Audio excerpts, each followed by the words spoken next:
O capítulo 1107 de One Piece foi absolutamente fantástico. E por incrível que pareça, tivemos centenas de pontos muito interessantes que precisam ser comentados. Tivemos revelado o certo pirata que Shanks falou com os Gorosei. Você chegou a perceber a nova ligação entre os gigantes de Elbaf e Nika, o deus do sol? O que de fato está acontecendo entre Rob Lute e Zoro? Uma nova fruta simplesmente avassaladora está prestes a ser revelada? E falando em avassalador, o que é Sanji em Egghead? Que absurdo o que está sendo feito. O poder do amor é real? É dos genes? É Haki? Cadê o Laftey? Qual foi a verdadeira missão dos piratas do Barba Negra em Egghead? Por que esse Yonkou é tão especial? Qual é a sua ligação com os gigantes ancestrais? Qual é a raça de Tite? Eu já falei sobre isso e você percebeu que esse capítulo fortaleceu e muito a teoria de que Tite está grávido de Rocks de Shebeck. Eu avisei, meu querido, e vai acontecer. O capítulo se inicia com uma página dupla gigante. A presença esmagadora de Dory, o demônio azul, e Brog, o demônio vermelho, se faz presente em Egghead. Ao seu lado, diversos piratas guerreiros gigantes, como os jamais esquecidos Oimo e Kashi, figuras que conhecemos em Enies Lobby, mostrando uma gigantesca lealdade aos seus capitães. A marinha se questiona do porquê essas figuras lendárias chegarem nesse momento em Egghead. E a gente sabe a resposta. Eu preciso dizer que essa página dupla tá esteticamente absurda, a fonte dos piratas gigantes tá muito maneira, e uma investida desse tamanho, nessa altura do arco, cara, pra abrir esse capítulo, é gigante, é incrível, e cara, é o início perfeito de um capítulo perfeito, cara. E na sequência, antes da aparição do Sop, já tem um detalhe que, meu irmão, eu olhei ali e me deixou todo arrepiado. Nossa senhora, simplesmente Eiichiro-Oda. E antes de continuar, só queria te dizer que eu sou o Lip, tá? Te peço encarecidamente para deixar aquele like gigantesco, se inscrever no canal se não é inscrito, cara, review, teoria, tudo de One Piece você encontra aqui, beleza? Agora, vem comigo pro review do capítulo 1107 de One Piece. Em meio ao caos instaurado pela investida, temos isso.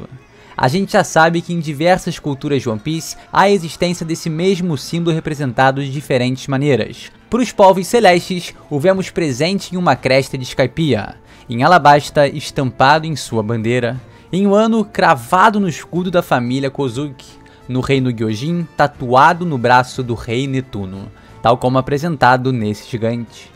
Todos esses povos que herdam esse símbolo, que o representam da sua própria maneira, foram em algum momento do passado influenciados por Joy Boy e passaram a ter consideração por Nika, o deus do sol. Afinal, o Astro-Rei é exatamente o que esse símbolo parece representar. Piratas do Sol, a gente já teve outras menções do deus do sol relacionado a Elbaf, mas esse emblema dos 9 círculos é a primeira vez. E isso, somado à história de Kuma, me faz realmente pensar, tá? Há quanto tempo Oda já estava planejando o Luffy ter a fruta de Nika? Muita gente diz que foi algo improvisado e tirado em cima da hora em um ano, mas há tantas relações que parecem ocultas ao longo da obra. As próprias ações do Kuma em Sabaody não fariam sentido nenhum se o passado dele não fosse exatamente como é. Enfim, cara, Oda gênio. E maravilhoso demais, muito mesmo, ver a expressão do Sop ao encontrar seus ídolos Dory e Brog, nem que seja a distância, né? Na cabeça dele, eles só se encontrariam novamente, né, se voltasse para Little Garden, devido à batalha incessável entre os dois gigantes. Só que o reencontro tá muito mais perto do que ele esperava. Brook e Lily continuam surfando no Pyro Prune ali, né, a fim de reunir todos os chapéus de palha para dar aquela, ó, vazada rápida de Egghead, porque o bagulho tá explosivo. E cara, o Sop emocionado com os gigantes vindo salvá-los é lindo, tá? E muito bacana também esse painel aí recapitulando o que vimos com Dory e Brog, e revelando a sequência após o encontro com os chapéus de palha há 2 anos. Aparentemente, tá, tudo se resolveu de maneira meio assim, né, meio o que o Mr. Tree fez lá em Little Garden, realmente acabou com todo o duelo, né? Enfim, talvez tenha outra resolução. Brook brabo e Jinbezão partindo, meu irmão, isso aqui vai dar polêmica, partindo para interferir na luta entre Lute e Zoro, porque os preparativos para partir já estão sendo feitos e não é hora de ficar lutando. Porque desde o capítulo 1091, Zoro e Rob Lute peleiam, e isso aí tem gerado um certo desconforto, umas discussões que a gente vai comentar agora. Eu, pra ser sincero, tá? Eu achei, cara, que o Zoro já teria levado a carne de leopardo pra mesa ali, pra cozinha, pro Sanji fazer um pratão. Mas a duração desse combate tá estranha. Só que isso, pra ser bem sincero, diz muito mais do Rob Lute do que do Zoro em si. Vem comigo pra entender. Vemos que o clash tá intenso e... o leopardo tancando uma espadada do Zoro com a pata me pegou, tá? Me pegou um pouquinho. Mas detalhe importante aqui, tá? Aparentemente o Zoro tá longe de dar o seu máximo. As espadas não estão revestidas com o haki do rei, não há chamas verdes e ele se mantém no estilo Nitório. Só que assim, o Zoro admite que o Lute é um pouco forte, né? E esse é um fato incontestável. Só que ele também fala que tá com pressa e dá a entender que tem que acabar isso logo, né? Que vai acabar com a batalha de 100 dias o quanto antes. Que simplesmente não acaba. Já Lute, basicamente, chama Zoro de âncora, falando que ele tá atrasando todo mundo e impedindo seus companheiros de prosseguir.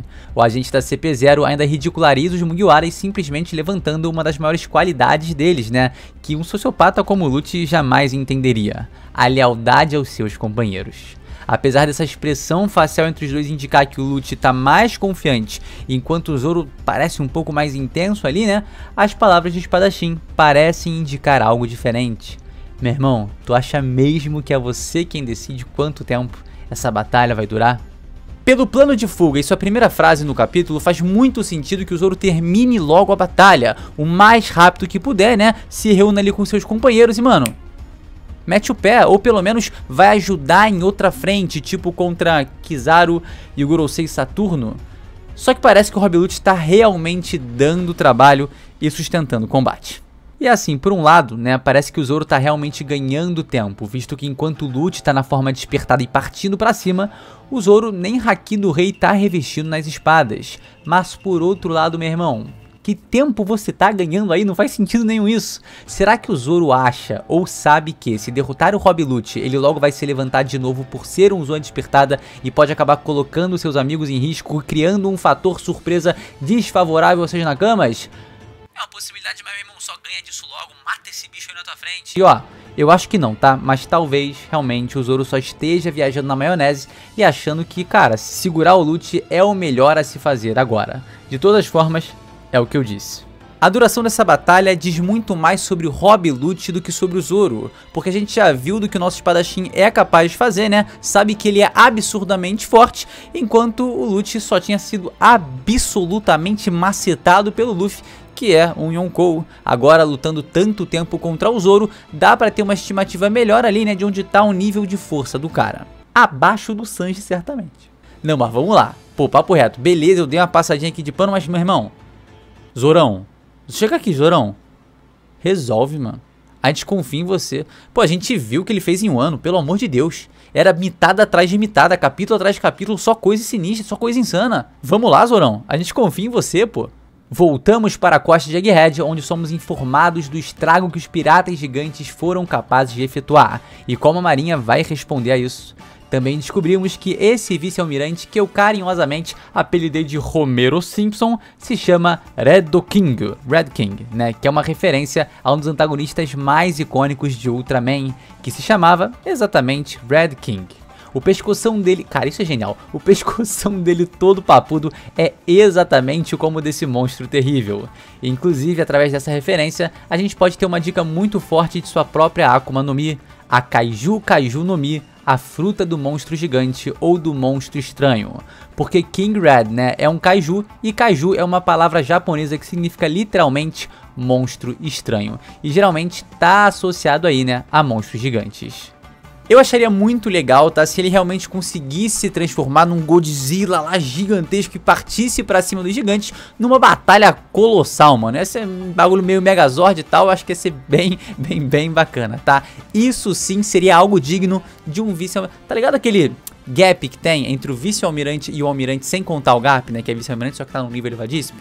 Cara, nível vice-almirante, almirante, aí tem um espaço ali, e se bobear, tá? O Red King pode quebrar essa lógica e entrar ali no meio fazendo realmente uma ponte legal e sendo muito forte. Inclusive, se agora ficou claro que ele é uma referência óbvia a um dos programas que o Oda assistia quando criança, eu reforço aqui minha ideia dessa ou desse cavaleiro sagrado ser inspirado em Náusea do Vale do Vento, que foi lançado em 1984.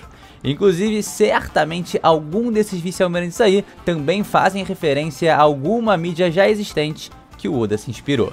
Seguimos então para o que importa e emociona: Monkey D. Luffy, Jewelry Bone e Santi Garcia Saturno. Na presença desse sorriso encantador do Luffy, Bonnie chora como uma criança e brado que dá título ao capítulo: "Eu tava procurando por você", frase a qual Luffy responde: "Eu estive com você o tempo todo".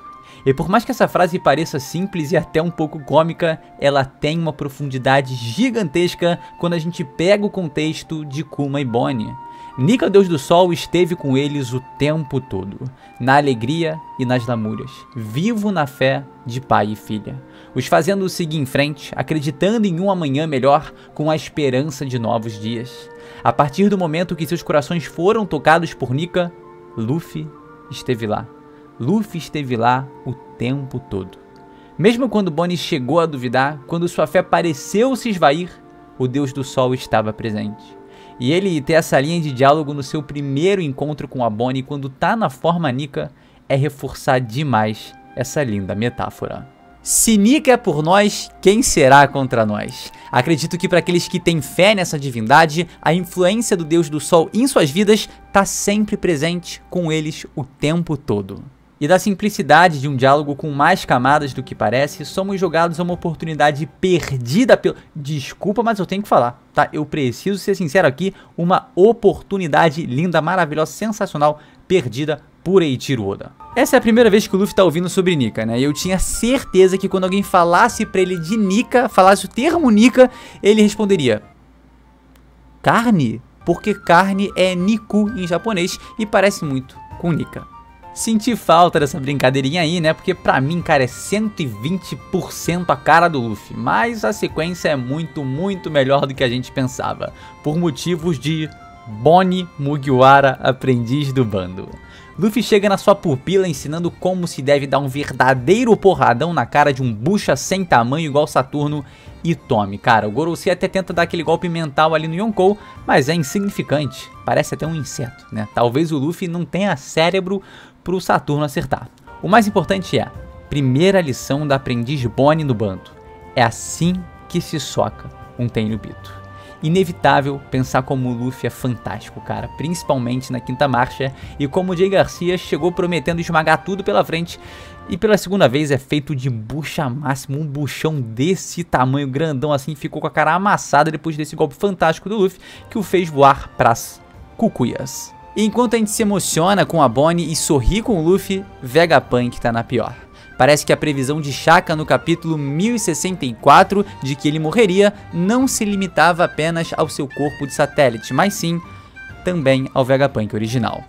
Como se não bastasse a situação escabrosa, Kizaru aparece para render todos à sua frente e prepara um raio mortal para finalizar Jewelry Bone e Vegapunk.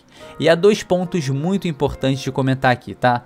Por mais que o Almirante esteja apresentando alguns conflitos emocionais nos últimos capítulos, ele acabou de mostrar que sua justiça o permitiria matar uma criança inocente a sangue frio para concluir sua missão, para receber o seu salário no final do mês. Isso certamente não o diminui como o personagem interessantíssimo que vem sendo criado, mas com certeza o diminui e muito como uma pessoa, como um indivíduo. Por mais que alguns ainda insistam em dizer que o Kizaru não tá parecendo ter um conflito interno para executar as missões em Egghead, o Oda faz questão de, nesse ataque fatal, né, que ele tenta desferir em Bonnie e Vegapunk, colocá-lo de olhos fechados, como quem não é capaz de ver o que suas próprias atitudes serão capazes de fazer. Semana que vem eu vou trazer um vídeo muito maneiro sobre o Kizaru, tá? Uma análise bem aprofundada sobre o personagem que vai levantar reflexões que, cara, são muito interessantes sobre essa questão de dinâmica da obediência. E como mesmo sendo difícil, ele segue fazendo o que faz. Esse vídeo já tá pronto, tá? E tá, mano, um brinco, tá muito maneiro de verdade. Mas mais maneiro ainda, né, é esse momento, lança a música animada épica que, meu irmão, a hora chegou. Não bastasse tancar o soco de um serafim como se não fosse nada, não bastasse salvar companheiros em todos os cantos de Egghead, Sanjasu Gold simplesmente surge no momento em que Vegapunk e Bonnie morreriam para repelir o raio de Kizaru com um voleio simplesmente maravilhoso. Eu ouso dizer aqui, tá, que o brilho de Sanji chega ao ofuscal do almirante, que reage com uma face simplesmente impagável, espantado com o que acaba de ver à sua frente. Franky quebra completamente, e as palavras ditas pelo homem são absurdas, mano. O amor é mais forte que a luz. Vale lembrar que desde os primórdios do Diablo Jumbo, né, o Oda dizia que isso era possível porque sua paixão queimava mais do que qualquer chama. E esse conceito da força do amor mencionado por Sanji e Vegapunk vem ganhando cada vez mais espaço e destaque no mangá. Por ser fruto do amor incondicional de sua mãe, vemos como esse poder é absolutamente presente em Sanji. E agora, quando sua sobrancelha vira ao avesso, quando ele entra no modo dos genes despertados, a gente tá simplesmente falando de um homem, tá, capaz de por um segundo que seja espantar o próprio Kizaru, que tem aquela tranquilidade. Mano, cara relaxadíssimo, se assustou. Fez a cara, olha aí a cara do macaco que ele fez, mano. Se em algum vídeo, olha só, se em algum vídeo eu duvidei de Sanji contra Kizaru, eu estava errado. E como se não fosse o suficiente, Kizaru tá contra a parede. Eu tenho que levar pelo menos uma cabeça de vocês. Então é melhor começar a escrever um pedido formal de desculpas. Mano, acendendo o cigarrilho, tá? Perante a um almirante. Que momento absurdo. Mano, quem não vibrou aqui é maluco. Que momento absurdo do Sanjasu. E com todo o respeito ao Kizaru, tá? Mas ao lado de Luffy ali, cara, essa dupla faz uma barreira verdadeiramente intransponível. Nenhum de seus nakamas será levado pela marinha. E o Kizaru nesse momento tá out, esquece, não dá mais, cara. Com o Luffy e Sanji juntos ali, simplesmente não tem como. Mas antes de a gente passar pro grande fechamento do capítulo, é óbvio que a gente precisa se atentar a alguns detalhes minuciosos que podem passar despercebidos, mas são importantes. Primeiro de tudo beleza, força do amor e tal, mas como diabos o Sanji conseguiu repelir um raio laser? Qual a explicação para isso? De 4 opções, uma. Ou foi utilizando o Neo Haki do armamento, o que eu acho um tanto quanto improvável, porque senão não seria tão espantoso pro Kizaru, né? E nenhum outro personagem também conseguiu fazer esse feito até o dia de hoje. Então se fosse o Haki do armamento, acho que não seria essa surpresa toda. 2. Ou foi a bota que o Sanji está usando, né? Que pode ter as mesmas propriedades da luva de pressão fotônica mostradas pra gente no capítulo 1062. Acho que faz sentido, tá? É uma resolução bem razoável, mas talvez continue soando meio básico demais. 3. Ou é porque a presença do Luffy na quinta marcha tá simplesmente quebrando a física do ambiente, tal como o próprio Kizaru deu a entender, né, com sua frase nesse painel. Acho válido, mas mesmo assim essa menção do Kizaru parece muito direcionada ao Sanji. Então a quarta opção é assim, cara, realmente uma força latente no personagem que tem a ver com o amor, que supostamente lhe dá forças para queimar como fogo, e poderia muito bem lhe dar forças para repelir a luz. Afinal, o amor é mais poderoso do que ela. E como ele tá com os genes despertados, assim como revela sua sobrancelha virada, é possível que esse amor desperte junto de seus genes. Então, na real, o que a Sora usou para se sacrificar pelo seu filho também estaria intrínseco a ele, lhe fornecendo muita força. Não à toa, já é a terceira vez que no arco da ciência temos menção ao poder do amor, né? Algo que parece não casar muito bem, mas que pode sim acabar tendo um fundo científico, por assim dizer. Independente do que seja, tá? Foi brabo, cara. Foi um absurdo e realmente muito legal de ver essa postura de uma das asas do rei dos piratas perante a um almirante. Eu hypei absurdo, pô. Quando eu vi aquele voleio dele, mano, jogando, eu falei, que isso, cara? Tá gigante. E pra coroar o cigarrinho ali, mano, a fala, o amor e, mano, vai escrever a carta de desculpa, pelo amor de Deus. Pelo amor. Sanji em Egghead, até então, é certamente o MVP. Agora, vamos ao fechamento do capítulo. Santi Garcia Saturno mais uma vez voou igual bosta e caiu soterrado nos escombros de Egghead. Alguém no papinho ali relaxado se aproxima e quando eu vi esse painel e esse sapatinho aí eu tive certeza que no próximo veríamos Catarina Devon e ao lado dela Lafite Van Algor. Depois de ter sequestrado Purim, depois de ter sido uma figura fundamental na batalha contra Lorna, impedindo que o Barba Negra caísse ali e morresse afogado até, né? Segue sendo o maior funcionário do Barba Negra, que coisa de louco, cara. Atuando em todas as vertentes que o Yonkou está envolvido, simplesmente monstruoso. Simplesmente absurda a sua habilidade de teletransporte. Eu já quero deixar uma coisa aqui bem clara, tá? Em relação ao Lafite. Quem acompanha aqui o canal já sabe que eu acho ele, cara, o bicho mais sinistro do Barba Negra há séculos, E o Oda tá reservando pra revelar as habilidades dele, né? Como as últimas do bando desse Yonkou, meu irmão, não é brincadeira. Só falo isso pra gente ficar de olho mesmo, porque o cara vem forte e vem forte demais. Como imagino eu, tá uma fruta Zoan, cara, das mais absurdas de todas e provavelmente despertada.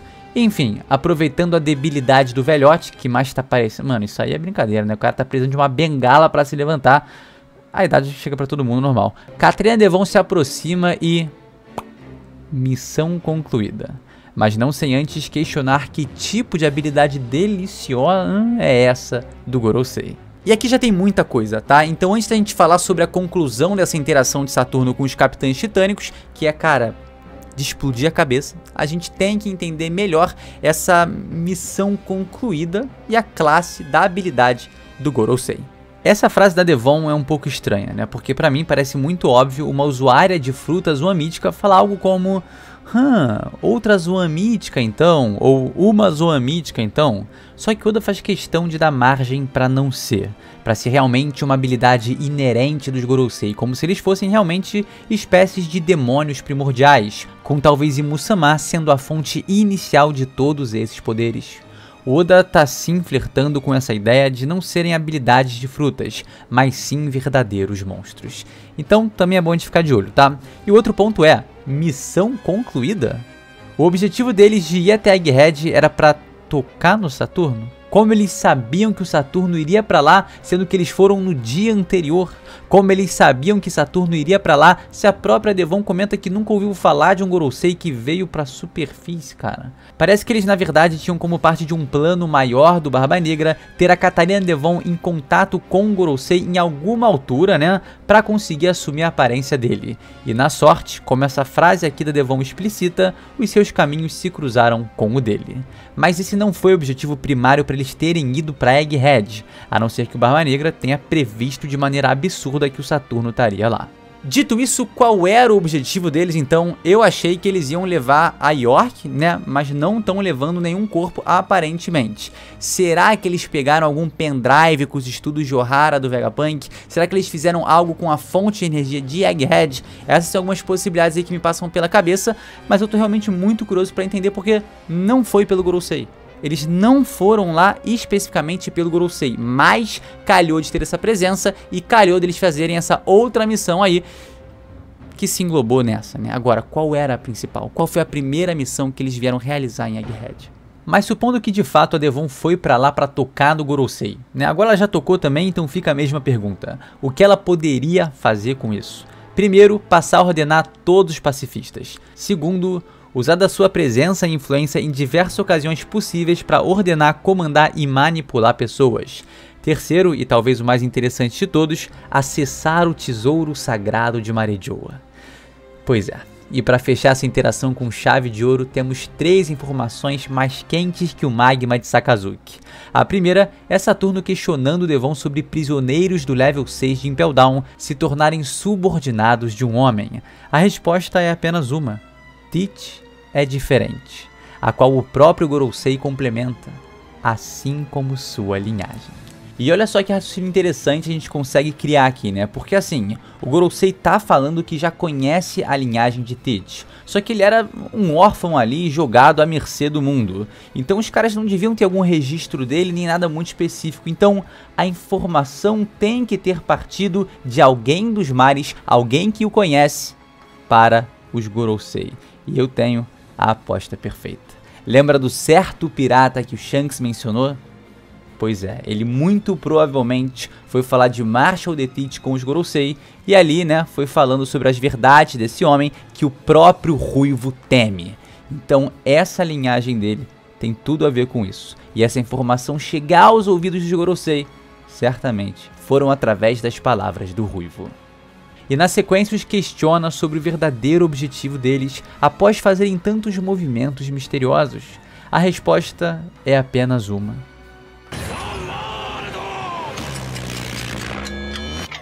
o mundo. E todo esse diálogo, tá? Toda essa informação parece ter uma sombra pairando por ele.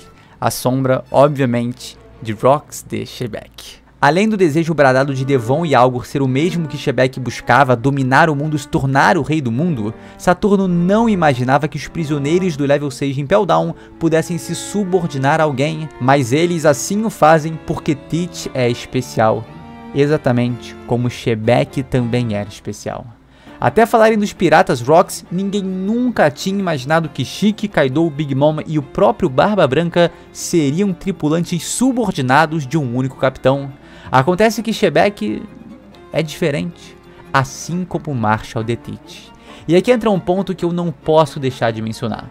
Na minha teoria do Barba Negra grávido do Shebeck, eu menciono como o corpo estranho de Teach está totalmente vinculado à ideia dele ser diferente e ter uma linhagem diferente.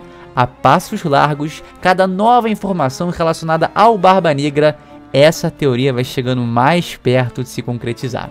É realmente possível, tá, que ele seja realmente um bucaneiro, ou que ele tenha, assim como Kuma, sangue de bucaneiro correndo nas suas veias. Seja, cara, meio bucaneiro, um quarto bucaneiro, enfim.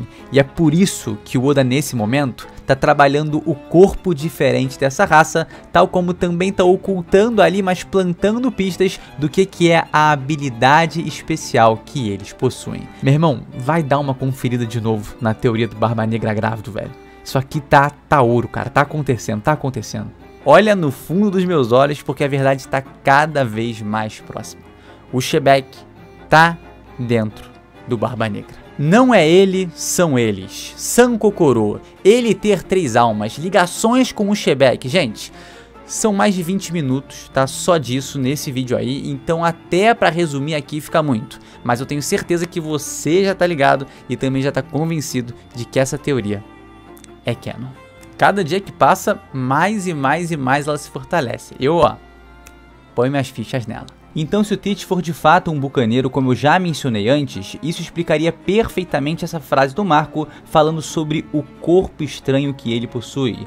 E obviamente também justificaria essa questão dele ser especial. A raça dos bucaneiros é extremamente resistente, eles têm um corpo muito diferente. E talvez por isso ele seja capaz ali, né, de dentro de si coabitar mais de uma alma. E se por acaso a linhagem especial de Teach não tiver a ver com os bucaneiros, eu começo a imaginar se não teria algo a ver com os gigantes ancestrais, que ainda não tiveram uma justificativa tão interessante para eles serem o que são, né? Para eles estarem aí na narrativa, qual é a desses caras.